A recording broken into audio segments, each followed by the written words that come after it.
कर हैरानी हो सकती है कि इलेक्ट्रिक ट्रेन्स में ओवरहेड लाइन से इकट्ठा की हुई पावर पहिए के माध्यम से फ्लो होने के बाद पटरी की ग्राउंडिंग केबल में पहुंचती है।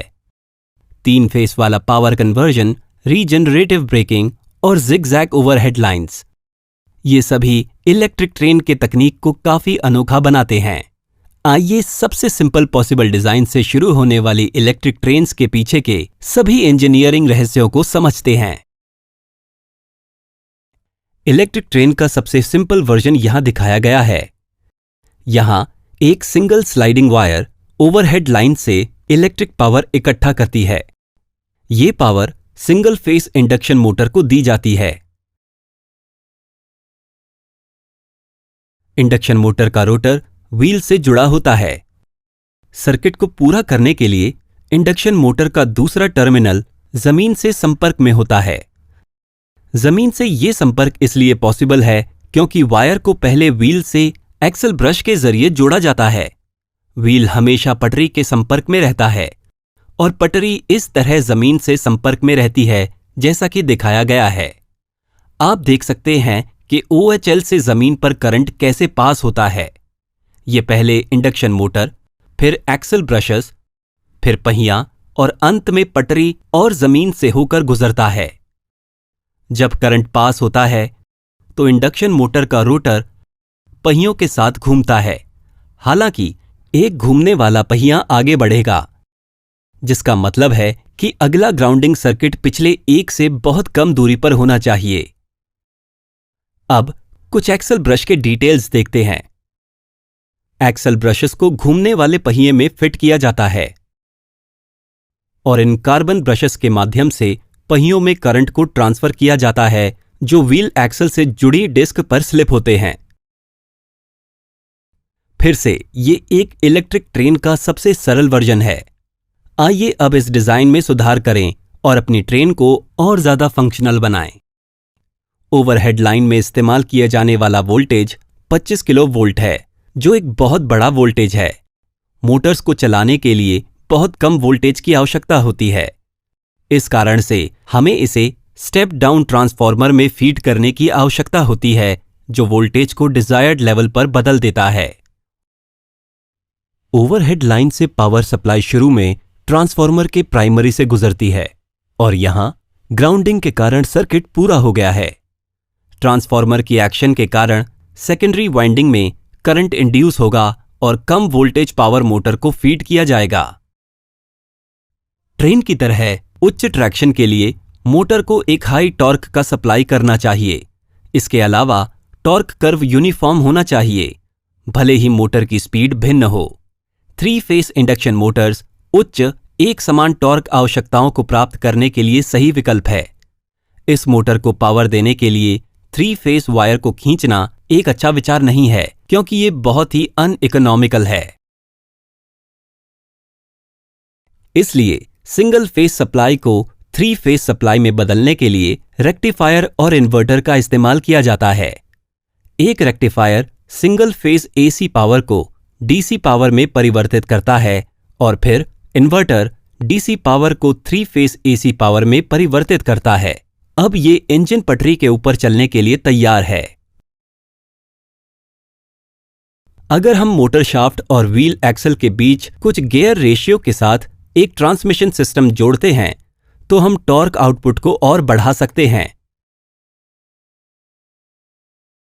इस पॉइंट पर हमने जो इंजन बनाया है वो एकदम सही लगता है। हालांकि अगर हम इस इंजन से कई कोचेस को जोड़कर एक पूरी ट्रेन बनाते हैं तो ये बिल्कुल स्पष्ट हो जाएगा कि हमने जो सिंगल मोटर इंजन विकसित किया है उसमें इन सभी कोचेस को खींचने के लिए सफिशिएंट पावर नहीं है। तो आइए इंजन को और अधिक शक्तिशाली बनाने के लिए और अधिक मोटर व्हील पेयर्स जोड़ते हैं। एक इंजन बोगी का कंस्ट्रक्शन 3 फेस इंडक्शन मोटर्स के साथ किया गया है।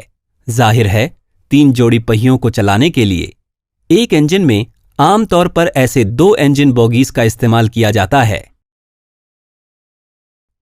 इस पूरे इंजन में आप देख सकते हैं कि ट्रांसफार्मर और रेक्टिफायर कैसे पोजीशन्ड हैं।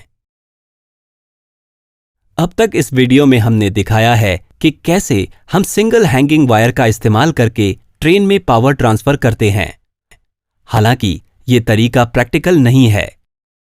कभी कभी ट्रेन और ओवरहेड लाइन के बीच की दूरी को समान रखना संभव नहीं होता है, जिसका मतलब है कि उचित पावर कलेक्शन के लिए एक हाइट वेयरिंग मैकेनिज्म का इस्तेमाल किया जाना चाहिए। पैंटोग्राफ्स इस कार्य को पूरा करते हैं। एक आधुनिक पैंटोग्राफ इस तरह दिखता है।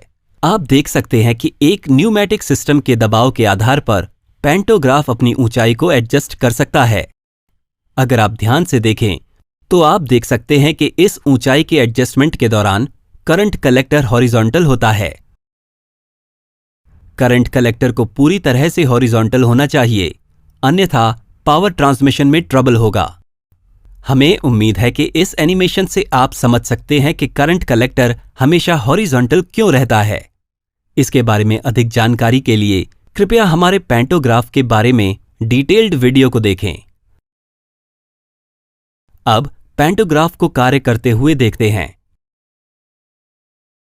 अगर किसी कारण से पैंटोग्राफ वायर से अपना कनेक्शन खो देता है तो ट्रेन अपने उच्च मोमेंटम के कारण कुछ किलोमीटर के लिए अपना फ्री रन जारी रखेगी। क्या आपने कभी सोचा है कि ओवरहेड लाइन जिग-जैग तरीके से क्यों खिंचती है?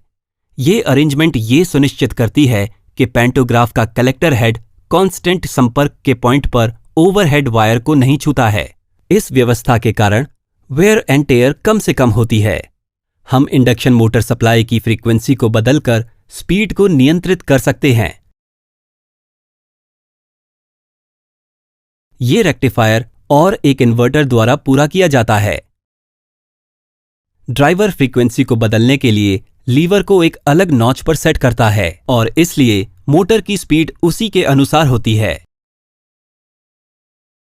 एक्सेलरेशन के बाद ट्रेन के लिए सबसे महत्वपूर्ण पहलू रुकना है।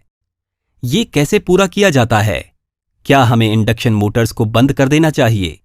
अगर ऐसा है तो ट्रेन कई किलोमीटर तक पटरियों पर चलती रहेगी जब तक कि वो रुक न जाए। एक और विचार ये है कि हम इलेक्ट्रिकल ब्रेकिंग लगा सकते हैं।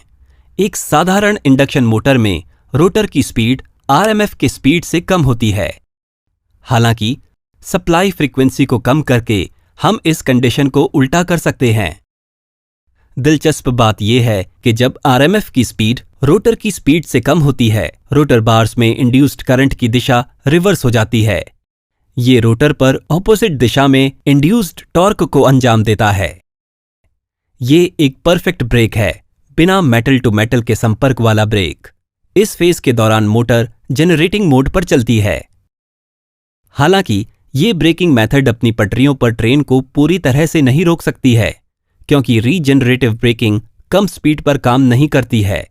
यानी ये ट्रेन को धीमा कर सकती है, लेकिन इसके बाद आपको ट्रेन को पूरी तरह से रोकने के लिए न्यूमैटिक ब्रेक्स लगाने होंगे। ये एक अलग तरह का मैकेनिकल ब्रेक है। यहां स्प्रिंग का फोर्स और कंप्रेस्ड एयर फोर्सेस ऑपोजिट दिशाओं में पिस्टन पर काम कर रहे हैं। दिलचस्प बात यह है कि जब ड्राइवर सिलेंडर से हवा छोड़ता है तो खींची हुई स्प्रिंग पिस्टन को पहिए की ओर खींचती है और ब्रेक लग जाती है। ये ब्रेक सिस्टम हवा के लीकेज या टूटे हुए कंप्रेसर को सुरक्षा प्रदान करता है। प्रेशर रिलीज होते ही ब्रेक अपने आप लग जाती है। हर एक व्हील पेयर के लिए हर एक कोच के नीचे न्यूमैटिक ब्रेकिंग सिस्टम लगाया गया है। अब देखते हैं कि प्रत्येक कोच को पावर सप्लाई कैसे की जाती है। प्रत्येक कोच की यूटिलिटीज के लिए पावर सप्लाई करने का एक तरीका सेल्फ जनरेशन है। कोच फ्रेम के नीचे एक ऑल्टरनेटर लगाया जाता है और ये कार्डन शाफ्ट द्वारा संचालित होता है, जो एक्सल पर लगे गियर बॉक्स द्वारा संचालित होता है। आउटपुट को सुधारा जाता है और 110 वोल्ट डीसी बैटरी चार्ज होती है, जिससे कोचेस को कंटिन्यूअस पावर की सप्लाई होती है। लेकिन सेल्फ जनरेटिंग मेथड कार्यक्षम नहीं है, क्योंकि ये बहुत फ्लक्चुएटिंग आउटपुट पावर का उत्पादन करती है। इसलिए कोचेस को पावर सप्लाई करने का सबसे आम तरीका है हेड ऑन जनरेशन। इस मेथड में लोकोमोटिव ट्रांसफार्मर में एक अतिरिक्त वाइंडिंग जोड़ी जाती है, जो सभी कोचेस को पावर सप्लाई करती है। वीडियो देखने के लिए धन्यवाद। फिर मिलते हैं।